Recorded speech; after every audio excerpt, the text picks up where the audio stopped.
Me pregunto por qué dentro de la sala de clase existe una diversidad si el currículum no está adecuado para la diversidad. ¿Cómo nosotros los docentes dentro de un espacio educativo podemos tener aquellas herramientas que necesitan nuestros estudiantes hoy en día para poder llevar esta carga socioemocional y la carga del aprendizaje curricular? Mi pregunta es, ¿por qué se decide hacer una prueba tan estandarizada para todos los niños, siendo que a los profesores nos piden siempre evaluar en forma diferente porque cada niño aprende distinto?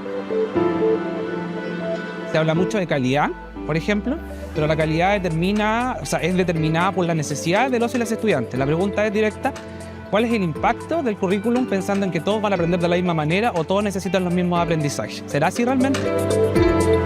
¿Por qué se demoran los niños más en aprender a leer? Porque en la casa se incentivan poco a que ellos tomen un libro, lo lean, están más preocupados del celular. ¿Cómo yo potencio y cómo yo mejoro las competencias de mi hijo con la herramienta que le da el colegio y con la herramienta que le da la familia? La educación escolar en Chile ha estado en el foco de la discusión pública desde hace más de una década. Se han realizado varias reformas en el camino, sin embargo, no alcanzamos los índices de aprendizaje que queremos cuando nos comparamos con los países que lideran en esta materia. ¿Qué y cómo se está enseñando en las aulas de Chile? ¿Cómo generamos las condiciones que nos permitan mejorar nuestra educación escolar? Lo conversamos en este capítulo de Hablemos de Chile.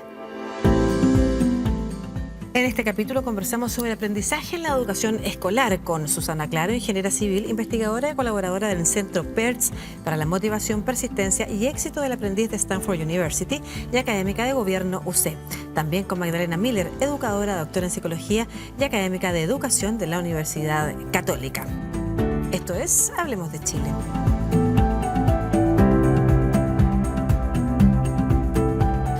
Resultado en prueba estandarizada. Bueno, muchas gracias por estar en este capítulo de Hablemos de Chile, programa que hacemos de la mano de la Universidad Católica y también el 13C junto a Susana y a Magdalena. ¿Cómo están? Muchas gracias por estar aquí a las 2. Vamos a partir, ojo que tenemos otro invitado también que se va a sumar a esta conversación, pero vamos a partir con ustedes conversando un poquito del estado de las cosas cuando nos referimos a aprendizaje, porque ha hecho noticia la educación escolar en el último tiempo por distintas materias, ¿no es cierto? Desde deserción escolar, falta de matrícula, reformas, en fin, pero en particular nos queremos concentrar también en el aprendizaje, dado los resultados que han sido visibles, ¿no es cierto? PISA dice una cosa, CIMSE dice otra. Susana, ¿cuál es el estado hoy del aprendizaje en Chile? ¿Qué dice la información que ustedes manejan respecto de si se está educando bien o mal en las escuelas? Muy buena pregunta. Muchas gracias por la invitación. Un gusto estar aquí con mi colega acá, la Magdalena. Mira, el estado de la educación es un ámbito muy difícil de abarcar, ¿cierto? Y lo que tratamos de hacer, que es súper limitado, digamos, es medir ciertos resultados en habilidades que son más o menos esenciales a través de pruebas. Y eso se mide a nivel internacional y a nivel nacional.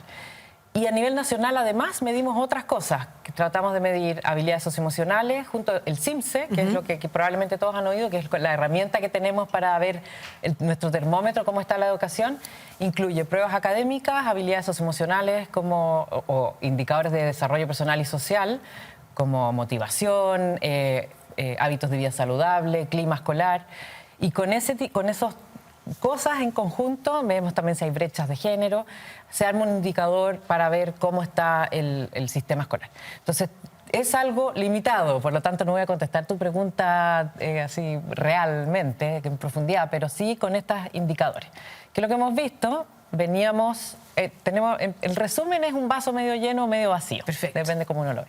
A nivel latinoamericano, en la región, hemos estado siempre llevando la delantera y somos un referente para el resto de la región. Tenemos mucho más cobertura, que es una de las mediciones de cantidad, ¿cierto? ¿Cuántos estudiantes están en las salas de clase? Somos el más alto de toda la región cuando, por ejemplo, se mide a través de PISA. ¿Cuántas personas de 15 años están en las salas de clase hoy? Nosotros este año, 2020, o sea, el año 2022, que fue cuando se midió PISA, había 86%. El resto de la región está 70%, 71% Perfecto. por ahí. O sea, estamos más arriba y todos los demás. México, por ejemplo, que es el otro país de la OCDE, está cerca de la mitad, ¿sí? Muy como el 60%. Perfecto. Entonces, cuando nos comparamos con ellos, decimos, oye, hemos avanzado muchísimo. ¿Cómo estamos en lectura? También estamos más adelantados que el resto de los países en lectura. De hecho, lectura. En lectura y matemáticas. Perfecto. En el CIMSE, que es nuestra medición local, antes de la pandemia habíamos estado mejorando así lento pero seguro en cuarto básico el porcentaje de estudiantes que lograba tener el nivel adecuado para cuarto básico, que igual era poco, era como 40%, pero fuimos subiendo. Entonces, ¿qué es lo que pasa después de la pandemia? El problema acá fue que bajamos, ¿cierto? Pero bajamos menos que otros países. ¿En qué bajamos? En Sudamérica.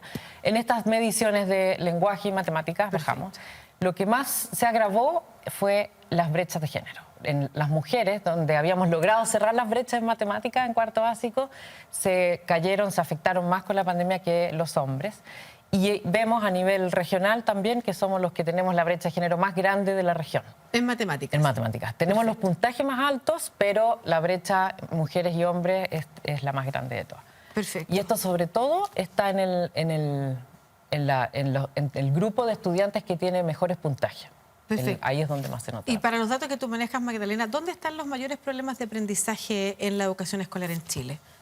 Diría que en general la lectura es como la puerta de acceso al conocimiento, como que se ve muy condensado, como que la lectura tuviese que ver con la asignatura de lenguaje y comunicación, y la verdad es que la lectura afecta todas las áreas, como que si no logras unos niveles de comprensión lectora que te permitan acceder al conocimiento en distintos niveles, se te hace muy difícil poder ir mejorando en las distintas áreas. Entonces, la lectura en su inicio, como desde que empiezan los precursores de la lectura, que tienen que ver con vocabulario, con lo que llaman conciencia fonológica, fluidez para leer, es la base del conocimiento en distintas líneas incluido, aunque matemática tiene sus habilidades específicas, también el tema de resolución de problemas pasa por tener una comprensión de los problemas, acceso al conocimiento, poder enriquecer tu vocabulario, tu forma de entender el mundo, desde qué partes desarrollándote. Entonces, yo diría que cuando se producen esos desniveles en el acceso a la lectura, que por las investigaciones están dados de muy temprano, desde las conversaciones que tenemos en la casa, desde la sobremesa,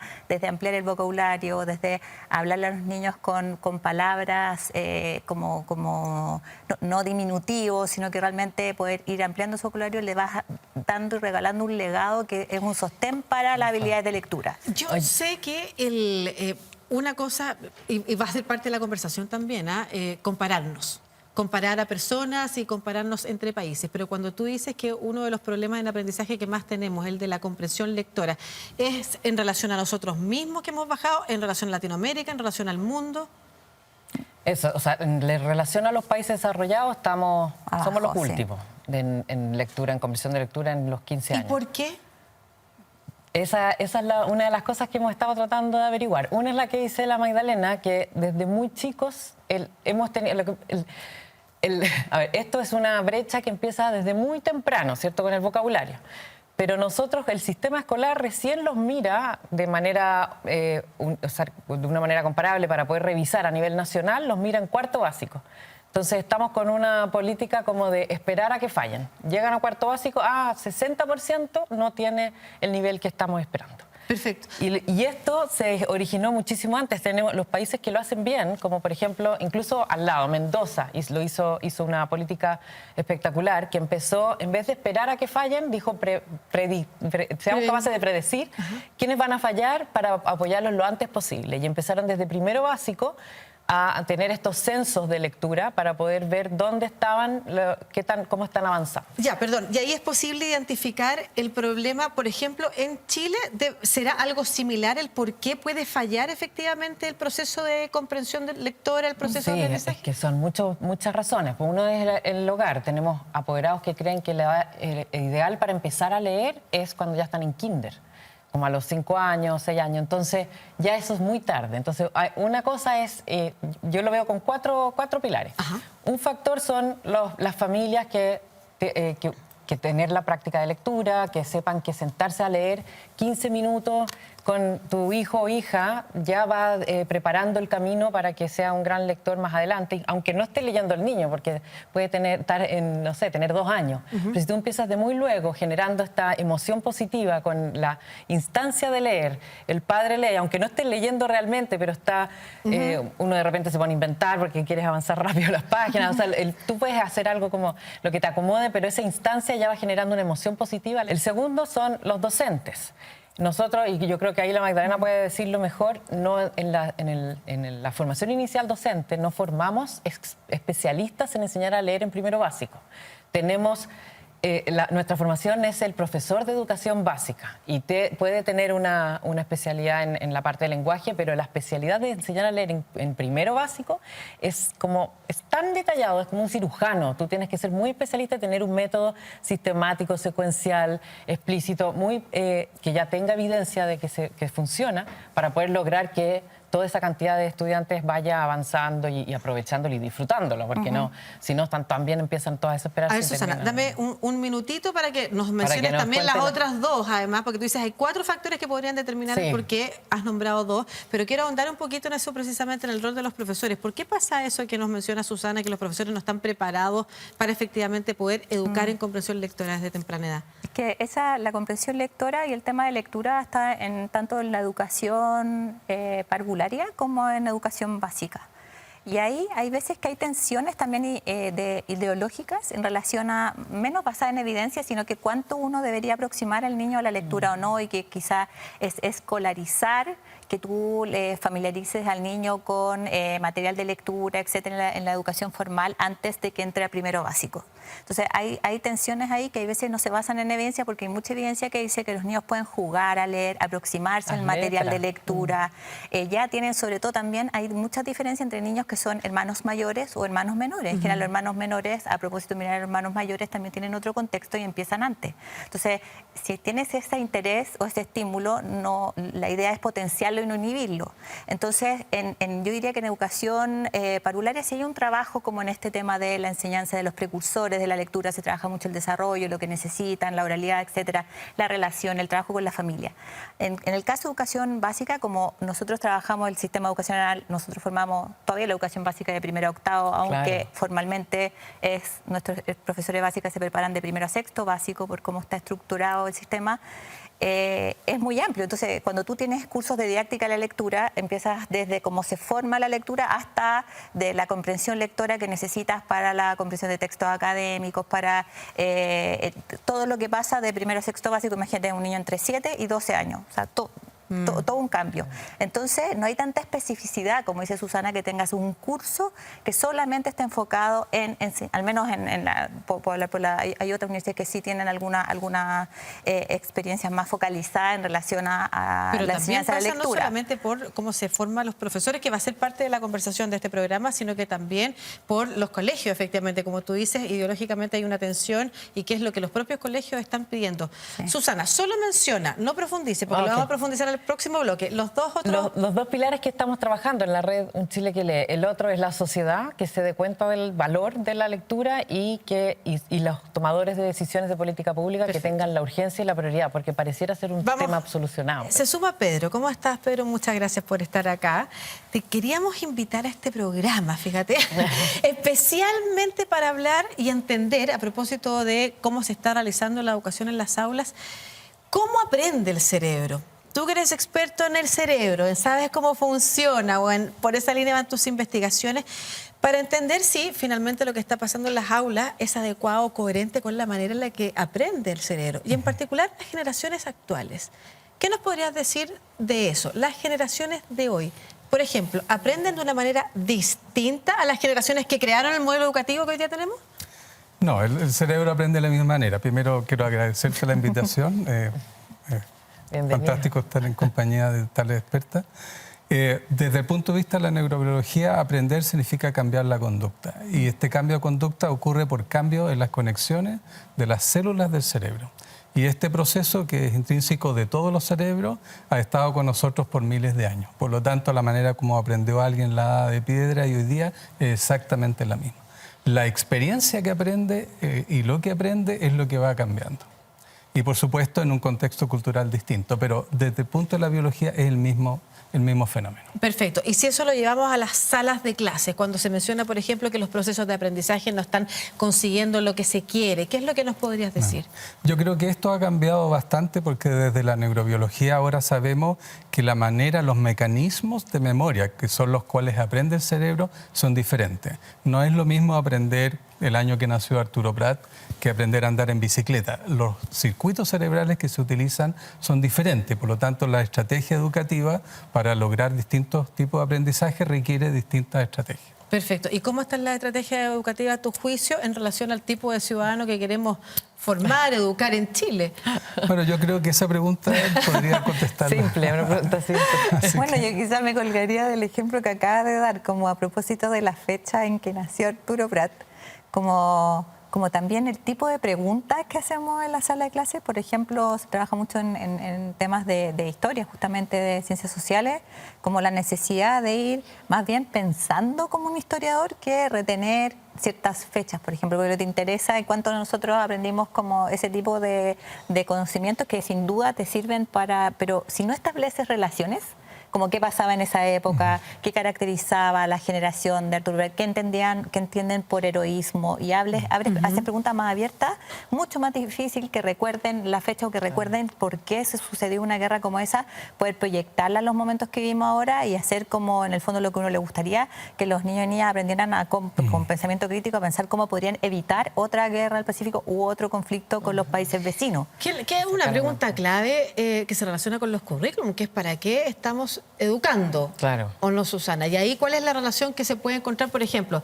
los contextos? ¿Cómo evitamos un contexto crítico, como señalaba en el caso de la guerra, en fin, y de repente sacamos materias, sacamos educación física, sacamos música, sacamos filosofía, nos enfocamos en las matemáticas, porque pareciera que eso es lo que se requiere para un tipo de país, quizás que alguien está pensando, pero ¿qué es lo que debiéramos promover a la hora del aprendizaje? Súper importante, además tiene mucho que ver con la preocupación que tenían los docentes que salían en el video. Estaban todos muy preocupados con que hay una exigencia curricular y ellos están viviendo algo distinto en la sala de clase. Yo creo que esa pregunta es una pregunta que uno tiene que hacerse constantemente y que además cada centro educativo se tiene que hacer, porque tienen que ellos encontrar su identidad, su proyecto educativo, qué es lo que ellos esperan trabajar y eso es lo que va a ir decidiendo las pequeñas decisiones que tienen. Entonces está lo que pide el ministerio, que es un trabajo súper profundo que tiene y que se renueva cada cierto tiempo. Entonces no estamos con los mismos objetivos y principios, etcétera, que hace 10 años porque se van cambiando. Y para cambiarlo se junta un montón de personas, después se llevan a un consejo de expertos que se llama el Consejo Nacional de Educación, donde hay personas de distintos partidos políticos, de distintas habilidades, o sea, de distintos niveles de la educación, formación también distinta formación. Claro, es un consejo que se junta y que revisa esto y además llama a expertos, ya es todo un proceso, para que al final se decide, y este es el currículum mínimo que debiera suceder en las salas de clase. Ahora siempre esta discusión de que en Chile tenemos un currículum mínimo que es muy grande. Y en Finlandia, yo me acuerdo cuando fui, nos mostraron esto, como nos dijeron, mira, este es nuestro currículum nacional, y era de este porte. Ya, ¿y por qué? ¿Por qué esa Y en diferencia? Chile son como varios tomos. Quizás yo podría aportar que desde el punto de vista de la biología, uno aprende para generar un modelo del mundo que le sirva para moverse exitosamente en la sociedad que le tocó y el entorno en que le toca vivir. Entonces, hoy en día, lo que necesita aprender alguien que vive en Alaska no es lo mismo que alguien que tiene que aprender algo para vivir en Santiago. Entonces, los currículum en realidad son una formalización de lo que creemos que son las competencias que va a necesitar en el futuro. Y esto es bastante difícil de determinar. Y de hecho, uno de los desafíos, ¿cierto?, de la mezcla entre neurociencia y educación tiene que ver con definir cuáles van a ser las competencias que van a necesitar los niños de hoy, no para 10 ni 20, sino que para 30 años, donde el mundo va a ser distinto y puede que lo que le estemos enseñando hoy día, la verdad, sea un poco inútil y definir eso es muy difícil. Pero el currículo debiera buscarse para poder entregar aquellas competencias que le permitan exitosamente poder desempeñarse las personas en el futuro. Y ahí, perdón, dale. No, que ahí quería decir que también como hay una falta de centrarse en las evidencias porque, como decía y hablamos entre medio, como de la relevancia, por ejemplo, de educación física. Hábitos como el ejercicio, el movimiento para la concentración, la higiene del sueño, etcétera, son temas que son relevantes para el aprendizaje. No exclusivamente entonces que tú, las clases, como tú decías recién, artes, musicales, visuales. Música cuando estábamos también, Pedro, en la pausa. Así, efectivamente, hay mucha evidencia que muestra que la práctica de la música ayuda a entender o mejorar otros aprendizajes. Y esto ocurre porque al aprender música, el cerebro genera algunas competencias de aprendizaje que pueden ser utilizadas para otro tipo de aprendizaje. Entonces, y esto ocurre con mucha disciplina. Entonces, en ese sentido... o sea, cada disciplina tiene su pequeña claro, aporte. No necesariamente hay que focalizarle en una o dos, sino que quizás... Claro, el todo es más que la suma de las partes, Pero como que si todas las áreas se potencian, como que el todo... Hay algunas cosas que son también súper trascendentales, ahora sobre todo a propósito de lo que tú dices que va cambiando, no sabemos, es que es como una apuesta, qué es lo que se va a necesitar, que es por supuesto, mi tema favorito, aprender a leer, pero además aprender a aprender, saber tener una motivación, saber manejar tu proceso de aprendizaje, tu propia motivación ante un proceso de aprendizaje que son siempre frustrantes.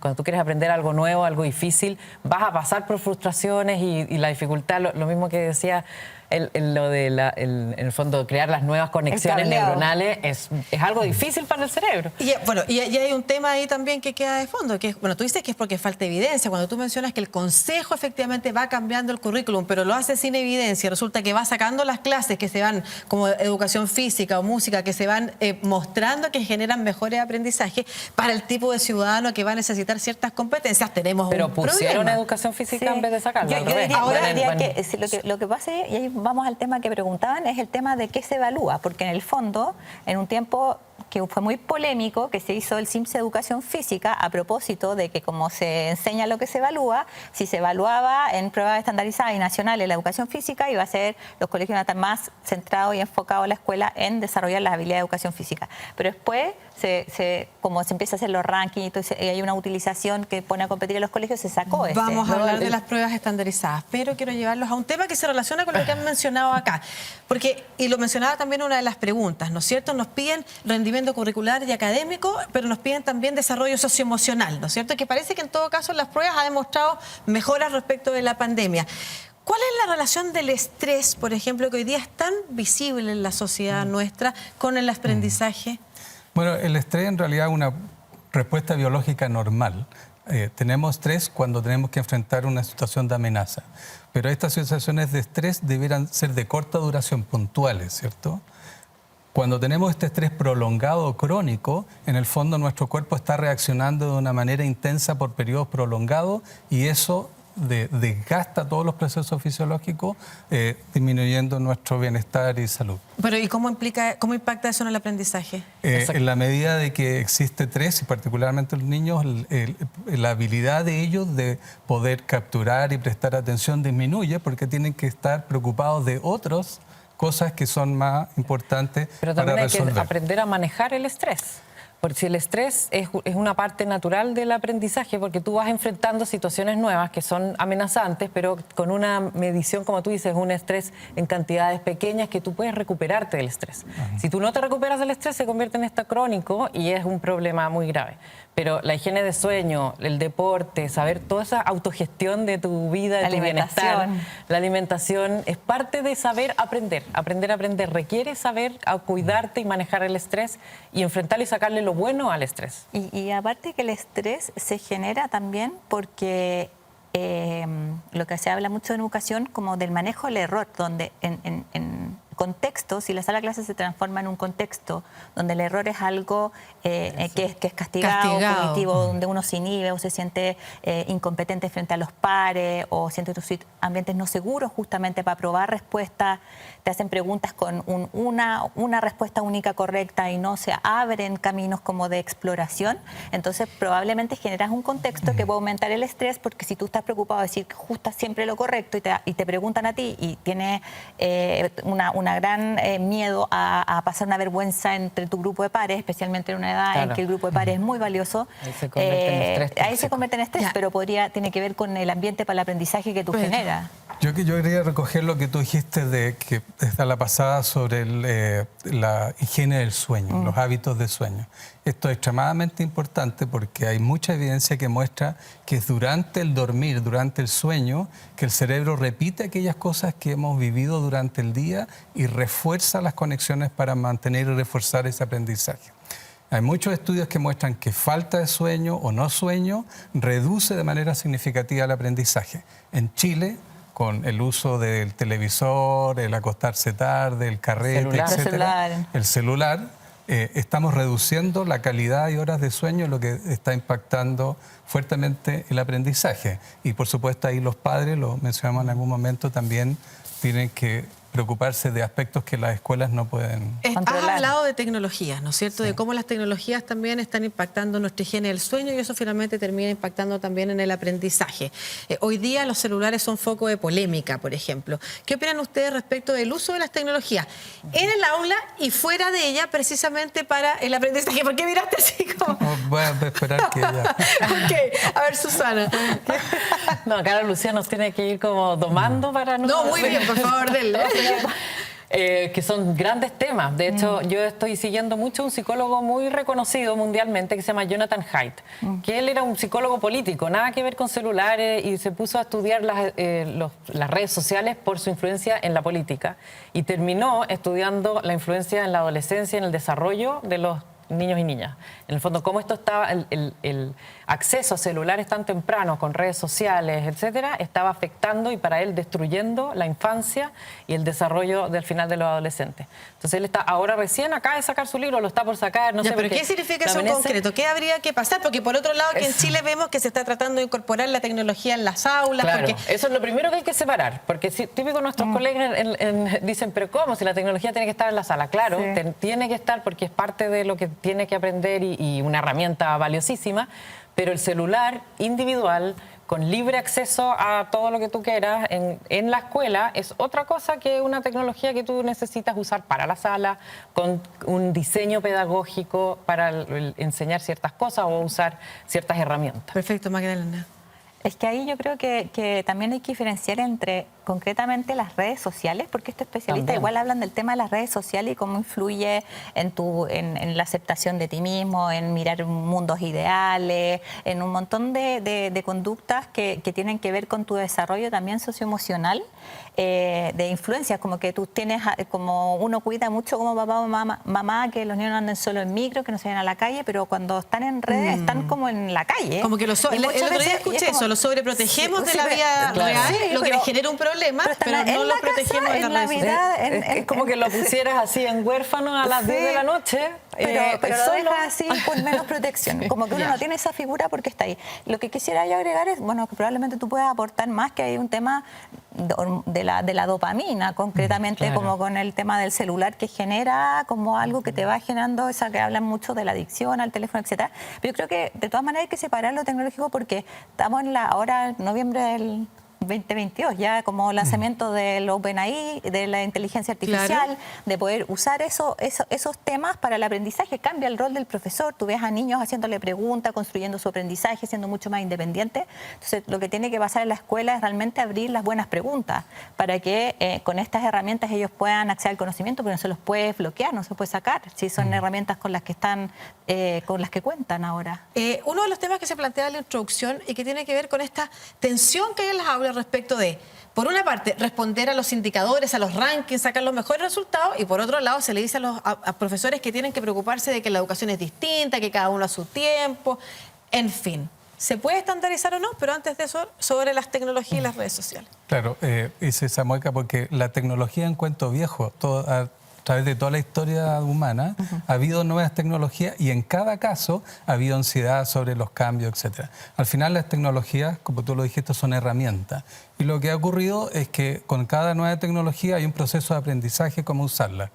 Algunos pueden acordarse del televisor, que era, digamos, el demonio, los videojuegos, la internet y ahora el celular.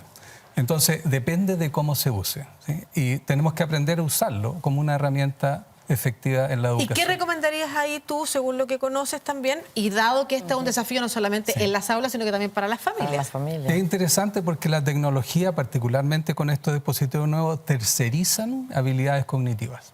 Ya nos sumamos con la cabeza, sumamos con el celular y muchas de las cosas que antes hacíamos con nuestro cerebro, ahora lo tercerizamos.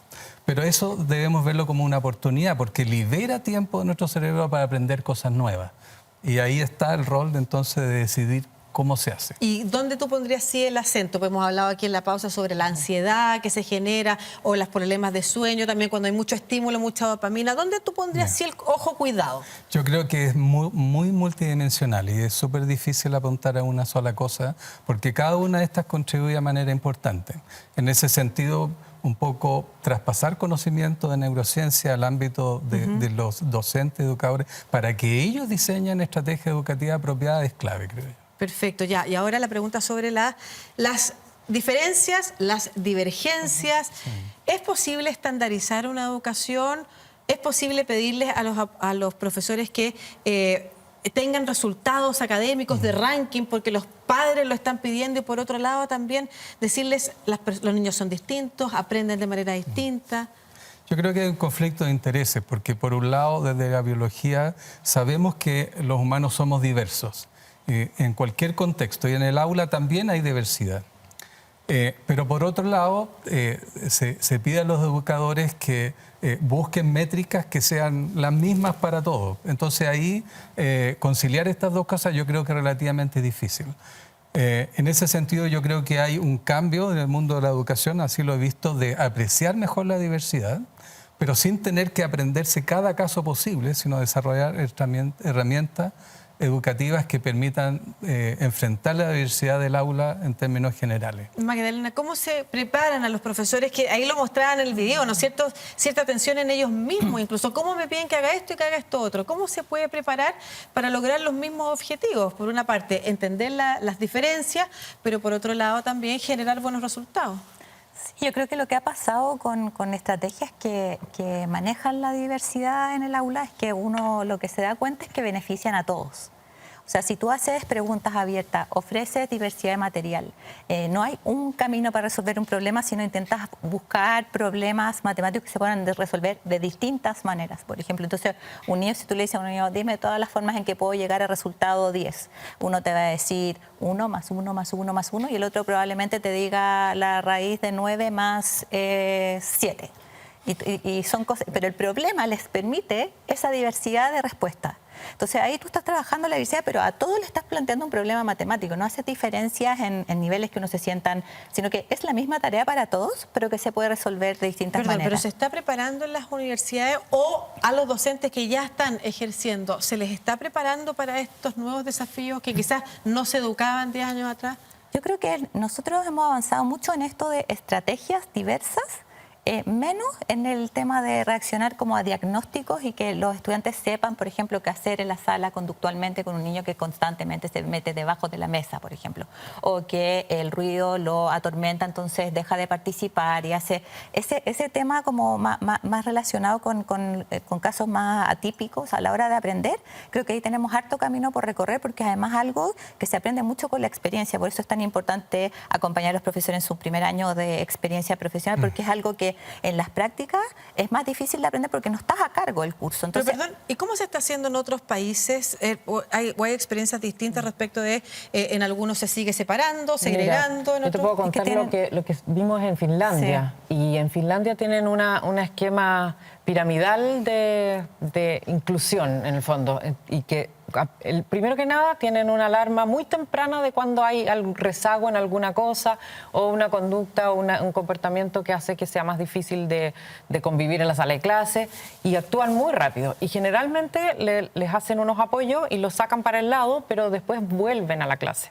Entonces, en el fondo tienen este track separado para estudiantes que necesitan una atención especial y distinta, pero es poroso. Tú vas y vienes, no perteneces a un lado o al otro, y lo que te dicen es que probablemente todos en algún minuto pasaron para el lado de acá, porque eso es lo normal. Independiente del diagnóstico. Ya, claro. Bueno, todo esto y yo fui a visitar esta sala, fui especialmente a mirar, y era una sala donde habían 8 jóvenes versus la sala del otro, que igual eran chicas las salas de clase, han sido 30, pero 8 especiales con un docente especial dedicado a esos 8 para que no quedaran atrasados con los demás y pudieran convivir los dos mundos. Ya, y ahí llegamos a otro tema, que es las pruebas estandarizadas, ¿no es cierto? Para que no se atrasen respecto de los demás.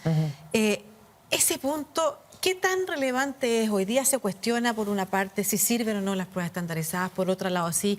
¿Cómo efectivamente pueden ser de utilidad, pero no necesariamente si queremos generar estos cambios también en la educación, mientras tenemos papás que en formato cliente están exigiendo el ranking del colegio? Mira, el ranking, los padres no saben el ranking mucho del CIMSE porque no se pueden publicar rankings de CIMSE, pero sí el CIMSE lo que te permite es generar políticas públicas que focalicen dónde está lo más necesario. Si tú no tienes una prueba estandarizada, ¿qué quiere decir estandarizada? Que se corrige igual para todos, se aplica igual para todos. Es el único día de todo el año donde todos los estudiantes de cuarto básico hacen exactamente lo mismo, independiente de su sector socioeconómico. Entonces tú tienes el estudiante del colegio particular pagado así, el estudiante de una isla rural también haciendo con el mismo lápiz, la misma goma de borrar que dice CIMSE y la cuestión. Entonces esa situación hace que yo pueda saber que lo que sabe esta persona y lo que sabe el otro cumplen con los estándares que yo estaba esperando para el país. Si no tenemos eso, como no era antes, no lo teníamos, no nos hubiéramos enterado que había una brecha educacional socioeconómica, porque el promedio de casi todos los colegios del país es un 5 o 6 en verdad. Entonces, tú lo miras por sector socioeconómico, la misma nota, todos tienen la misma nota, entonces no hay una brecha socioeconómica, esa es una nota no estandarizada, incluso puede ser la misma prueba, pero cada docente la corrige a su manera. Entonces, cuando tú dices, no, vamos a corregirlas todas igual, no es que yo le estoy poniendo un molde a los niños todos igual, sino que estoy diciendo, esta habilidad mínima yo quiero medirla, saber si todos la han desarrollado. Claro, y para eso necesito tener la misma medición. Ahora, se publican, por ejemplo, los puntajes, lo que incide efectivamente en cómo se vayan clasificando los colegios para los apoderados que están buscando, por ejemplo, el mejor colegio para sus hijos. Eso también genera incentivos perversos quizá, ¿o no? Efectivamente, yo creo que las pruebas estandarizadas pueden ser herramientas muy útiles de diagnóstico, pero que tengan consecuencias de recompensa o castigo de los colegios hace que los incentivos cambien, porque nuestra conducta tiene harto que ver con obtener recompensa. He mencionado la dopamina varias veces. Y por lo tanto uno se mueve en torno a esos incentivos y parecería peligroso definir políticas en una escuela basada en lograr ese incentivo y no en lograr los objetivos educacionales. Entonces creo que son herramientas interesantes y efectivamente se usan en todo ámbito, pero más para diagnóstico que para que tenga consecuencias. Ya, vamos a decir que hubo discusión aquí por el tema de las pruebas y PAES, en fin, pero llegó la hora de cerrar el programa. Muchas gracias, Susana, Magdalena y Pedro, por esta conversación. Magdalena, si hubiera que decir una cosa de cómo mejorar la educación escolar en Chile o el aprendizaje. Yo, bueno, por donde vengo, me la jugaría por preparar en formación inicial docente, profesores que estén preparados desde el primer día para una enseñanza ambiciosa y responsable con todos los niños y niñas. Perfecto, Pedro. Yo, desde mi perspectiva, creo que hay que recuperar el valor del docente como persona crítica en nuestra educación. Perfecto, Susana. Iba a decir también al docente lo importante que es las personas, no solo los docentes, sino que en todos los niveles de educación, porque la educación se define desde el ministerio para abajo, incluyendo la sociedad civil, la Academia Santo, muchos actores involucrados. Y así que las personas que están ahí son los que van a hacer. Increíble, los tres se enfocaron en el docente y quizás no le dimos tanto espacio. Capaz que tengamos un capítulo especialmente dedicado a eso. Muchas gracias a ustedes por estar acá y como siempre ustedes también por acompañarnos en Hablemos de Chile, programa que queda en todas las plataformas digitales de Media UC. Nos encontramos la próxima semana. Ahora sí podemos.